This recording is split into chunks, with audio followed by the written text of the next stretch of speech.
వ్యక్తి మన మీడియా మిత్రులందరికీ సుపరిచితుడు, నాకు అత్యంత ఆప్తుడు.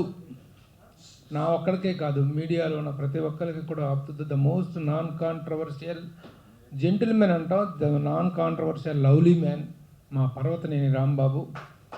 ముఖ్యంగా మనం ఎంతో కాలంగా తనతో ప్రయాణం చేస్తున్నప్పటికీ ఫిలిం క్రిటిక్స్ అసోసియేషన్ అధ్యక్షుడిగా నేను, కార్యదర్శిగా తాను ఒక వైఫల్య ప్రస్థానాన్ని కొనసాగించాం. కొంతకాలానికి ఇద్దరము కలిసి రిజైన్ చేయటం జరిగింది. ఆ సందర్భంగా మా మధ్య ఏర్పడినటువంటి సాన్నిహిత్యం, పరస్పరమైనటువంటి ఆ గివ్ అండ్ టేక్, ఆ షేరింగ్ అనేటువంటిది మమ్మల్ని చాలా ఆత్మలను చేసింది, చాలా దగ్గర వాళ్ళని చేసింది. కుటుంబ సభ్యుల్లాగా ఉన్నాడు నాకు తమ్ముడు పర్వతనేని రాంబాబు. అలాంటి పర్వతనేని రాంబాబు ఈ రోజున ఈ సినిమా ద్వారా ఎగ్జిక్యూటివ్ ప్రొడ్యూసర్గా ఒక కొత్త ప్రస్థానాన్ని ప్రారంభిస్తున్నాడు. గతంలో తన ప్రొడ్యూసర్గా కూడా ఒక సినిమా చేసిన, షార్ట్ ఫిల్మ్స్ అవి చేయటం మనకు తెలుసు. ఇప్పుడు ఎగ్జిక్యూటివ్ ప్రొడ్యూసర్గా ఒక కొత్త ప్రస్థానాన్ని ప్రారంభిస్తున్నాడు. ఈ రోజున తన జన్మదినం, బర్త్డే సందర్భంగా ఈ సినిమాని అనౌన్స్ చేయటం అనేటువంటిది కూడా మేమందరం చాలా హ్యాపీగా ఫీల్ అవుతున్నాము, వెరీ ఆస్పిషియస్గా కూడా ఫీల్ అవుతున్నాం. ఎందుకంటే జన్మదినం అనేటువంటిది రోజున కెరీర్ పరంగా మరొక కొత్త స్టెప్ తీసుకోవటం, ఒక కొత్త ప్రస్థానాన్ని ప్రారంభించడం అనేటువంటిది ఎప్పుడు కూడాను ఒక శుభసూచకంగానే భావించాల్సి ఉంటుంది. కాబట్టి ఈరోజు నా బర్త్డే చేసుకుంటున్నటువంటి జన్మదిన పుట్టినరోజు చేసుకున్నటువంటి మా రాంబాబుకి మరొక మారు వ్యక్తిగతంగా నా తరఫున, మనందరి తరఫున, మన మీడియాలో ఒక కుటుంబ సభ్యుడైనటువంటి మనందరికి చాలా ఆప్తుడు కాబట్టి మనందరి తరఫున కూడా తనకి హృదయపూర్వక జన్మదిన శుభాకాంక్షలు తెలియజేస్తున్నాను. ఇప్పుడు కేక్ కటింగ్ కార్యక్రమం అవుతుంది, దాని తర్వాత we will talk about Revu. Good morning and welcome to you all. ఈరోజు రేవు చిత్రానికి సంబంధించినటువంటి వివరాలు, విశేషాలు మీతో షేర్ చేసుకోవటం కోసం నేను కొంచెం సవివరంగా చెప్పాల్సినటువంటి అవసరం ఉంది కాబట్టి I will take a little time. Short and స్వీట్గానే చెప్తా Subbu, but I have to explain. ఇదే వేదిక మీద మనం ఎన్నెన్నో వందల ఫంక్షన్లు చూసుకున్నాము. అటువైపు ఎదురుగా కూర్చొని ప్రశ్నించే జర్నలిస్ట్గా నేను ఇక్కడ కనిపించాను మీ అందరికీ. అలాగే ఇటువైపు ఎన్నెన్నో కార్యక్రమాలకు ఒక గెస్ట్గా నేను పార్టిసిపేట్ చేసినటువంటి సందర్భాలు ఉన్నాయి. కానీ ఇప్పుడు ఈ రోజున ఈ కార్యక్రమంలో పార్టిసిపేట్ చేయడంలో ఒక డిఫరెంట్ ఎక్స్పీరియన్స్ని నేను ఫీల్ అవుతున్నాను. ఎందుకంటే ఈ రేవు చిత్రానికి నిర్మాణ సారథి, అయితే నిర్మాణ పర్యవేక్షకుడు అనేటువంటి హోదాలో ఈ కార్యక్రమంలో నేను పార్టిసిపేట్ చేస్తున్నాను. అసలు ఎలా జరిగింది ఈ జర్నీ అనేటువంటిది, ఇంత సడన్గా ఒక చిత్రానికి నిర్మాణ సారథ్యం వహించేటువంటి అవకాశం అనేటువంటిది ఎలా వచ్చింది, అసలు హౌ దిస్ జర్నీ స్టార్టెడ్ అనేటువంటిది చెప్పాల్సిన అవసరం ఉంది. దానికంటే ముందు అసలు ఏమిటి మమ్మల్ని అంతగా అట్రాక్ట్ చేసింది ఏంటి రేవు అనేటువంటి సినిమాలో. మన సినిమా ఇండస్ట్రీలో మనం చూస్తుంటాం ఎన్నెన్నో సినిమాలు, ప్రతి సినిమా రిలీజ్ అయ్యే ప్రతి సినిమా మనం చూడటము, ఆ సినిమాలకు రివ్యూలు ఇవ్వటం అనేటువంటిది జరుగుతూ ఉంటుంది. సినిమాలు బాగుంటే మెచ్చుకుంటాం, బాగలేకపోతే నేను ఈ మధ్య మాత్రం నోరు మూసుకొని కూర్చుంటున్నాను. సినిమాలు బాగుంటే మాత్రం అద్భుతంగా ఆహా ఓహో అని చెప్పేసి చక్కని రివ్యూలు అయితే ఇస్తాను, చక్కని అప్రిషియేషన్ ఇస్తున్నాను. సినిమాలు బాగలేదు, మనకు నచ్చలేదు అనుకున్నప్పుడు మాత్రం ఎలాంటి రివ్యూలు చెప్పట్లేదు. లేని కొన్ని కాంట్రవర్సీలు కాకుండా సినిమాని కిల్ చేస్తున్నాం అనేటువంటి ఇది వస్తుంది, అపవాదం వస్తుంది కాబట్టి ఆ జోలికి వెళ్ళట్లేదు.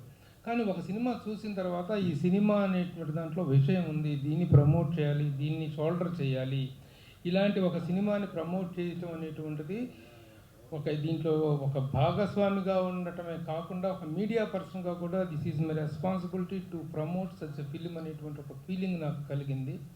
నేను గుంటూరు, మా నేటివ్ ప్లేస్ గుంటూరుకు వెళ్ళినప్పుడు మా ఇంటి పక్కన ఉన్నటువంటి ఒక వ్యక్తి నన్ను, సార్ ప్రభు గారు నమస్కారం అండి అని పలకరించారు. ఎవరంటే నా పేరు హరిబాబు అండి, నేను ఇట్లా నాటకాలే వేస్తుంటాను, ఈ మధ్యన ఒక సినిమాలో కూడా యాక్ట్ చేశానండి అని. వెరీ గుడ్ అండి, కంగ్రాచులేషన్స్ అండి అని అన్నాను. ఆయన ఏదో డిపార్ట్మెంట్లో గవర్నమెంట్ జాబ్ కూడా చేస్తుంటారు. అంటే ఒకసారి చూడండి సార్ చిన్న షో రీల్ చూడండి సార్ ఈ సినిమాకి సంబంధించి అని చెప్పి తన సెల్ ఫోన్లో ఉన్నటువంటి ఒక 4-5 మినిట్స్ ఒక షో రీల్ లాంటిది నాకు చూపిస్తుంది. చూడగానే రీల్ చాలా బాగుంది, ఇది ఇందులో పెద్ద యాక్టర్లు కాదు, పెద్ద కాదు, అసలు ముక్కు ముఖం తిరిగిన యాక్టర్లే ఉన్నారు. ఏ ఒక్కళ్ళకి కూడాను పూర్వ పరిచయం అనేటువంటిది లేదు. దాదాపు నాటక రంగంలో కొన్ని నాటకాలు అయిన ఆడవచ్చు, ఏదైనా పాత్రల్లో చిన్న పాత్రలు చేసి ఉండొచ్చు. కానీ అసలు ప్రతి ఒక్కళ్ళు కూడాను, తెర మీద కనిపించిన ప్రతి ఒక్కళ్ళు కూడాను ఇంత అద్భుతమైన పర్ఫార్మెన్స్ ఇవ్వగలరా కొత్త వాళ్ళు అనేటువంటిది మనం ఎప్పుడో కేర్ ఆఫ్ కంచరపాలెం అనేటువంటి సినిమాలో చూసాం. అస్సలు all together new faces, but they have excelled through out the run time మొత్తం. అలాగే ఈ మధ్యకాలంలో బలగం అనేటువంటి సినిమాలో చూసాం. అద్భుతమైనటువంటి నటన. పాత్రలు సహజంగా జీవించటం అంటే ఎలా ఉంటుంది, పాత్రలు ఆ సన్నివేశాలకు తగ్గట్టుగా ఆ పాత్రోచితమైనటువంటి నటన అంటే ఎలా ఉంటుంది అనేటువంటిది చూడటం జరిగింది. అలాంటి ఒక పాత్రోచితమైనటువంటి నటనకి తప్ప ఎక్కడా కూడా నటిస్తున్నారు అనేటువంటిది కాకుండా కేవలం బిహేవ్ చేస్తున్నాయి. The characters are behaving their character అనేటువంటి ఒక అద్భుతమైన ఫీలింగ్ కలిగింది. సరే బాగుందండి, చూద్దాం, తర్వాత మాట్లాడదామండి అని అన్నాను. ఆ తర్వాత ఈ సినిమా మొత్తాన్ని ఫినిష్ చేసుకొని తీసుకొచ్చి ఒక కాపీ అంటూ ఒక final, before the final version కంటే ముందు ఒక రఫ్ కట్ అనేటువంటిది చూపించిన తర్వాత yes we must take the responsibility of promoting this film and releasing this film అనేటువంటి ఒక నిర్ణయం తీసుకోవటం జరిగింది. నేను దీనికి నాకు కలిసి వచ్చే వాళ్ళు ఎవరు, సహకరించే వాళ్ళు ఎవరు, ఈ జర్నీలో నాతో చేతులు కలిపే వాళ్ళు ఎవరు అనేటువంటి దీంట్లో నేను ప్రయత్నిస్తున్నప్పుడు మన మిత్రుడు ప్రవర్తన రాంబాబుకు చూపించడం జరిగింది. రాంబాబు కూడా ఆఖరి రోజు ఫస్ట్ టైం నాతో పాటు మొత్తం సినిమా అనేటువంటిది ఒక తన ఆఫీసులోనే ల్యాప్టాప్లో చూడటం జరిగింది. సినిమాని చూసిన తర్వాత బాగుందండి, మనం దీనికి ఏదైనా చేద్దామండి అని చెప్పేసి అనుకున్నాము. తర్వాత ఒక పర్సన్, ఒక సినిమాని ఈ రోజున సినిమా తీసిన వాడు గొప్పోడు కాదు, సినిమా రిలీజ్ చేసినవాడు గొప్పోడు. ఈ సినిమాని ఆర్థికంగా నిలబెట్టగలిగినటువంటి ఒక వ్యక్తి కావాలి, ఆర్థికమైనటువంటి స్థోమత కావాలి, దీనికి నిర్మాతగా వ్యవహరించేటువంటి వ్యక్తి కావాలి. వీళ్ళంతకుముందు కష్టపడి పనిచేశారు, వాళ్ళు ఎవరు, వాళ్ళ చరిత్ర ఏంటో చెప్తాను నేను మళ్ళీ. అనుకున్నప్పుడు ఒక వ్యక్తి పేరు సూచించారు, రాంబాబు చెప్పడం జరిగింది. ఆయనే డాక్టర్ మురళీ గింజుపల్లి గారు, ఎన్ఆర్ఐ. ఆయనకి సినిమా పట్ల, ఎన్ఆర్ఐలు చాలామందికి సినిమాలు తీయాలనేటువంటి ఆశ ఉంటుంది, ఆకాంక్ష ఉంటుంది, కోరిక ఉంటుంది, విపరీతమైనటువంటి పిచ్చి ఉంటుంది, కానీ సినిమా మీద అవగాహన మాత్రం ఉండదు. చాలామంది ఎన్ఆర్ఐలు కోటాను కోట్లు సంపాదించి అక్కడ భారతదేశంలో మన సొంత దేవుల్లో ఒక మంచి సినిమా తీసి పేరు తెచ్చుకోవాలనుకుంటారు, కానీ దానికి తగినటువంటి అవగాహన ఏమాత్రం ఉండదు. కానీ మురళీ గారికి మాత్రం సినిమా పట్ల ఉన్న నాలెడ్జి, సినిమా పట్ల ఉన్న ఆసక్తి, ఆ ప్యాషన్ అనేటువంటి వాటిలో చాలా డెప్త్ ఉంది. ఆయనకి చెప్పిన వెంటనే, ఆయన సినిమా చూసిన వెంటనే కాపీ చూపిస్తాను, మీరు చూడండి, మీకు నచ్చితే మీరు ప్రొసీడ్ అవ్వండి అంటే, అదన్నీ తర్వాత అండి, నేను ఇండియా వచ్చినప్పుడు చూస్తాను, ముందు మీరు ప్రొసీడ్ అవ్వండి అని చెప్పేసి ఈ సినిమాని yes I'm there behind you అని చెప్పేసి ఆయన మురళి గారు రావటం. ఆయన సంహిత ఎంటర్టైన్మెంట్స్ అనేటువంటిది వాళ్ళ బాబు పేరు మీద చేసినటువంటి వ్యవస్థీకరించినటువంటి బ్యానర్ ఆల్రెడీ గతంలో ఎప్పుడో, ఈయనకి సినిమా ఇండస్ట్రీలో కూడా చాలామందితో అనుబంధం ఉంది, చాలా పెద్ద పెద్ద వాళ్ళతో కూడా చక్కని రిలేషన్షిప్ ఉంది తనది, మురళి గారికి. అంటే is may be new to the industry, but ఇండస్ట్రీలో రిలేషన్షిప్ విషయంలో ఆయనకి ఏమీ కొత్త కాదు. చాలామంది సినీ ప్రముఖులతో ఆయనకి మంచి పరిచయాలు ఉన్నాయి, మంచి టేస్ట్ ఉంది. సో ఆయన వెంటనే యాక్సెప్ట్ చేయడం. సో ఆ విధంగా ఇది. ఇక ఈ రేవు సినిమా వెనుక ఉన్నటువంటి ప్రధానమైనటువంటి వ్యక్తులు ఎవరు అనేటువంటిది కూడా చెప్పాల్సిన బాధ్యత ఉంది. అపీరెన్స్ ఆర్ డిసెప్టివ్ అని ఒక సామెత ఉంది మనకి. అంటే మనుషులు చూస్తే, వీళ్ళని చూస్తే ఇంత ఇది చేసింది. నన్ను అనేవాళ్ళు ఆ రోజుల్లో, నేను స్వర్ణయుగంలో అన్నపూర్ణ అనేటువంటి పుస్తకం రాసినప్పుడు నన్ను వేదిక మీదకి పిలిస్తే ఆనాటి ముఖ్యమంత్రి కోట్ల విజయభాస్కర్ రెడ్డి గారు, ఏమయ్యా నువ్వంటే ఈ పుస్తకం రాసింది, ఇంత చిన్నపిల్లడు నువ్వు రాసావా అని కోట్ల విజయభాస్కర్ రెడ్డి గారు సర్ప్రైజింగ్గా చూసి, ఎందుకంటే వీడేదో యాంటీ సోషల్ ఎలిమెంట్ లాగా ఉంటాడు, ఈడు ఇంత పుస్తకం రాయటం ఏంటి అని, రౌడీ ఫెలో అనేటువంటిది అందరూ నన్ను అంటూ ఉంటారు ఇండస్ట్రీలో ఆ రోజుల్లో, రౌడీ జర్నలిస్ట్ అని. ఆ విధంగా నాకున్నటువంటి పేరుకి, నేను ఇచ్చినటువంటి అవుట్పుట్కి ఒక సంబంధమే లేనటువంటి ఒక సందర్భం అది ఏదో ఇదని గొప్పగా చెప్పడం కాదు. అపీరెన్స్ ఆర్ డిసెప్టివ్ అంటే. ఈ సినిమాను డైరెక్ట్ చేసింది ఎవరంటే, ఎంతో అనుభవం ఉన్నటువంటి వ్యక్తి అని మీరు అనుకోవచ్చేమో. ఎలాంటి అనుభవం లేనటువంటి Harinath Puli. I request you to give a big clap to this empire. ఎంత చక్కగా తీశాడంటే సినిమా, ఆ డెప్త్ అనేటువంటిది, పాత్రలు, ఇది సినిమా నేపథ్యం ఏంటంటే రేవు అంటే మనకు తెలుసు, ఓడరేవు, సముద్ర తీర ప్రాంతంలో మత్స్యకారులు జీవించేటువంటి, మత్స్యకారుల యొక్క జీవన విధానానికి ప్రస్థానంగా ఉండేటువంటి ఒక ప్రదేశం రేవు. ఆ రేవులో మనిషి జీవితంలో, మనకి సమాజంలో కూడా పెద్దవాడు చిన్నవాడు అని అంటారు. పెద్దవాడికి చిన్నవాడికి మధ్య నిత్య పోరాటం జరుగుతూనే ఉంటుంది. పెద్దవాడిది దోపిడీ, చిన్నవాడిది దోపిడీకి గురవ్వటం. The history is nothing but the record of wars between haves and have nots అంటారు.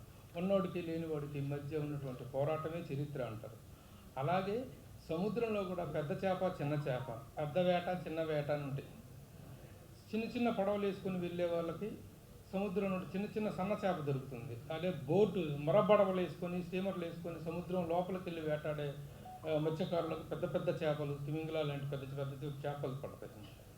అయితే వీళ్ళ మధ్య ఎప్పుడూ ఆ పోరాటం అనేటువంటిది, ఆ సంఘర్షణ, ఉనికి కోసం స్ట్రగుల్ ఫర్ ఎగ్జిస్టెన్స్ అని జరుగుతుంటుంది.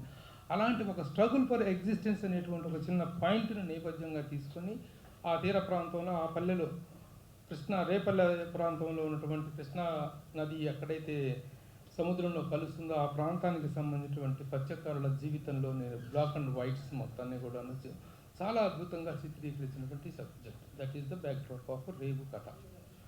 ఆ పాత్రల మధ్య సంఘర్షణ, ఆ పాత్రలను నడిపించిన విధానం. ఇక నమ్మని చెప్పి కానీ మరొక విషయం ఏంటంటే the performances of the actors. అందరికీ నమస్కారం. ఇంత అభిమానం చూపించి నా బర్త్డే రోజున నాకు ఇట్లా సినిమా అనౌన్స్ చేసే అవకాశం కల్పించిన ప్రభు గారికి, అట్లాగే మా ఫ్రెండ్, నా జీరెస్ట్ ఫ్రెండ్, అమెరికాలో ఉంటారు ఆయన, డాక్టర్ మురళి గింజుపలేని, ఆయన ప్రొడ్యూస్ చేస్తూ ఈ సినిమాను బాగుంది సార్ సినిమా అంటే, ఫస్ట్ అసలు ప్రభు గారు చూసి ఒక సినిమా బాగుంది, అది కుర్రాడు బాగున్నాడు అని డైరెక్టర్ హరిని పరిచయం చేసి ఆ సినిమా చూసిన తర్వాత ఈ సినిమా ఎక్కడ తీసుకెళ్దాం అనుకున్న తర్వాత మురళి గారు పరిచయం అవటం. ఎప్పటి నుంచో తెలుసు, సరే ఇట్లా ఒక సినిమా ఉంది మనం ప్రొడ్యూస్ చేద్దాం సార్ అంటే, మీరు చూసిన తర్వాత ఓకే సార్ అని చెప్పి ఆయన ప్రొడ్యూస్ చేసి ఈ సినిమాను ఫస్ట్ కాపీ రెడీ అయిపోయింది. సినిమా తర్వాత మేము అందరూ చూపిస్తాం.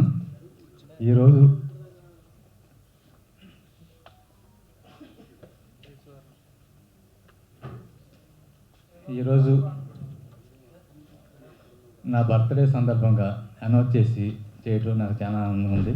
ఈ ఫర్దర్ డీటెయిల్స్ అన్ని ప్రభు గారు చెప్తారు. Thank you. పెద్దలకు, వేదిక ముందు ఆసీనులైన పాత్రికేయులకు, పెద్దవారికి నా కళాభివందనాలు. ముందుగా డైరెక్టర్ గారు మరి నన్ను ఏం చూసి ఎన్నుకున్నారు. మేము మట్టి ముద్ద లాంటి వాళ్ళం. తన మనిషి 5 అడుగులు ఉంటారో ఉండరో కానీ మేము చేసినటువంటి రోజుల్లో కూడా మనిషిలో కోపం అంటూ తెలియదు. ఎవరు మాకు చిన్నపిల్లలు చెప్పినట్టు చెప్తూ ఉంటారు. మా మట్టి ముద్దల్ని తను ఇష్టం వచ్చినట్లుగా మలుచుకున్నారు.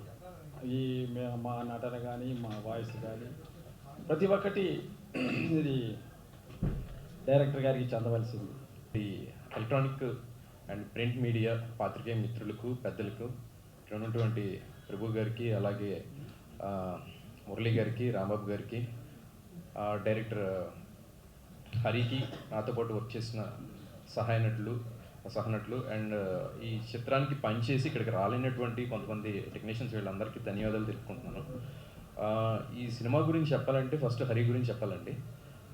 ఒక మనిషి సంకల్పం గొప్పదైతే దానికి ఎన్ని అవరోధాలు, అడ్డంకులు వచ్చినా సరే తను తలపెట్టిన కార్యక్రమం అనేది ఖచ్చితంగా నెరవేరుతుంది, ముందుకు వెళ్తుంది అనడానికి ఉదాహరణ ఇది.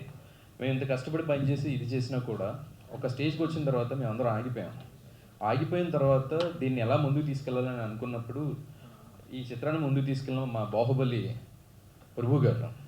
ఇది కొంచెం ఎక్కువగా చెప్తున్నట్టు అనిపించచ్చు, కానీ సహాయం పొందిన వాళ్ళకి ఆ గ్రాటిట్యూడ్ ఏంటనేది తెలుస్తుందండి. ఎందుకంటే ఇది పనిచేసిన తర్వాత చేసేటప్పుడు మేము చాలా ఇంట్రెస్ట్తోనూ చాలా ఉత్సాహంతో చేసిన తర్వాత కొంతకాలానికి అదంతా నీరు గారిపోయింది.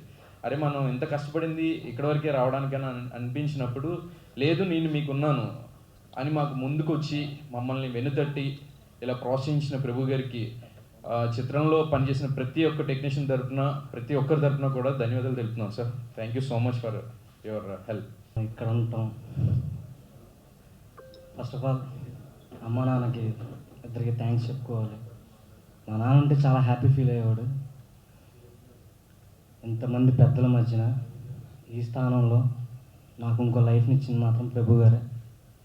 చాలా కష్టపడి ఎన్నోసార్లు ఈ సినిమా ఏమైపోద్ది అని చాలాసార్లు బాధపడ్డాం. చాలా వేయం.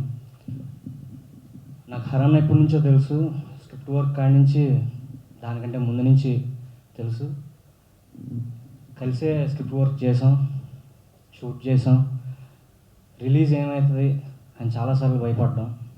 బట్ ఆ టైంలో ప్రభు గారు, ప్రొడ్యూసర్స్ చాలా హెల్ప్ చేశారు. నిజంగా చెప్తున్నా, నాకు చాలా లైఫ్ ఇచ్చారు. ఇంకెందుకంటే ఇప్పుడు నేనేం మాట్లాడను. సినిమా చూసిన తర్వాత మీరు చెప్పిన దాన్ని బట్టి నా ప్రయాణం అనేది సాగిద్ది. Thank you. మీడియా ప్రతినిధులకు, సభని అలంకరించిన పెద్దలకు నమస్కారాలు. ఇది నా గొప్పతనం కాదు, కానీ హరినాథ్ నేను ముందు కొన్ని షార్ట్ ఫిలిమ్స్ చేయడం జరిగింది. ఆ టైంలో కరోనాకి ముందు అనుకుంటా మేము చిన్న చిన్న ప్రాజెక్ట్స్ చేద్దాం అనుకున్నాము. సడన్గా కరోనా వచ్చింది, బ్రేక్ వచ్చింది. ఈ టైంలో తను కథ స్టార్ట్ చేసుకొని కంప్లీట్ చేసుకొని నాకు కాల్ చేసి, అన్న నాకు ఆర్ట్ డైరెక్టర్గా చేస్తావా అని అడిగాడు. నాలో ఏమీ చూసి తను పిలిచాడన్నా నాకు తెలియదు. కానీ వెళ్ళిన తర్వాత నేను ఒక్కడనే కాదు, సినిమాకి సంబంధించిన ప్రతి టీం మెంబరు, ఆర్ట్ డైరెక్షన్లో కానీ ప్రతి డిపార్ట్మెంట్లో కానీ అందరూ సహకరించి అందరి సహకారాలతోనే ఈ సినిమా ఇంత వండర్ఫుల్గా తయారైందని నేను చెప్పగలను. ఫస్ట్ టైం నా చేతులకు మైక్ వచ్చింది. ఇంతకాలం ఇన్ని కెమెరాలు నా ముందున్నాయి, కెమెరా అనుకుండడమే తప్ప ఫస్ట్ టైం ఇన్ని కెమెరాలు ముందు నుంచి ఉన్నాను నేను. నా టీం అందరికీ, నాతో పనిచేసిన వాళ్ళందరికీ, నాతో కలిసి వచ్చిన వాళ్ళందరికీ నేను థ్యాంక్ యూ చెప్పాలి. అది డెఫినెట్గా ఫర్దర్గా ఇంకా చాలా చోట్ల చెప్పాల్సి ఉంటుంది, నేను చెప్తాను. అది ఈ సినిమా గురించి మేము మాట్లాడే కంటే కూడా చూసిన తర్వాత మీరే ఎక్కువ మాట్లాడతారని నా నమ్మకం. ఇది నేను పుట్టి పెరిగిన మట్టిలో కథ. ఆ మట్టి వాసన పోకుండా, మట్టి మరకలు పోకుండా ఆ కథను అలాగే తీసుకొచ్చి మీ ముందుకు ప్రొజెక్ట్ చేయడానికి ట్రై చేశాను నేను. మేబీ అదే నచ్చిందేమో ఇక్కడ కూర్చున్న పెద్దలందరికీ కూడా. ఇందాక హేమంత్ చెప్పినట్టు చాలాసార్లు ఎన్నో రకాల కన్ఫ్యూజన్స్ ఉన్నాయి. మేము చేయడానికి చేస్తున్నాం, కష్టపడుతున్నాం, సినిమాని ముందుకు తీసుకెళ్తున్నాం మా వల్ల అయినంతగా. కానీ దీన్ని రిలీజ్ ఎలాగా, ప్రాపర్గా బయటికి తీసుకెళ్ళేలా, సపోర్ట్ ఎలాగనే దాని దగ్గర ఎన్నోసార్లు ఎన్నో నిద్రలేని రాత్రులు గడిపాము మేము. ఆ టైంలో ప్రభు గారు మేబీ ఆయన చేసిన ఈ సాయం చాలా చిన్నదే కావచ్చు, కానీ మా గ్రాఫ్ని, మేము వెళ్తున్న జర్నీ తాలూకు డైరెక్షన్ మార్చింది కంప్లీట్గా. ఒక పాత్ని వేసి పెట్టారు మాకు ఆయన. Thank you sir, thank you very much. అలాగే మురళీ గారు, రాంబాబు గారు, వాళ్ళు చూసి, సినిమాని చూసి వాళ్ళు దాన్ని ఇది నచ్చింది అన్న దగ్గర వాళ్ళు దాన్ని ఇనిషియేటివ్ తీసుకుని వాళ్ళ భుజాల మీదకి తీసుకుని ఈరోజు కూడా ఈ వర్క్స్ అన్నింటిని ముందుకు తీసుకెళ్ళడం అనేది నాకు చాలా హ్యాపీగా అనిపించింది. నిజంగా మనం మనసు పెట్టి కష్టపడితే రావాల్సిన సోర్సెస్ అనేవి వాటంతటా అవే వస్తాయనేది నాకు వీళ్ళ రూపంలో అర్థమైంది. Thank you sir. ఇంకా ఫర్దర్గా నేను చాలా చోట్ల చాలా రకాలుగా వీటి గురించి చెప్పాల్సి ఉన్నాయి కాబట్టి నేను మళ్ళీ మాట్లాడతాను. Thank you very much sir.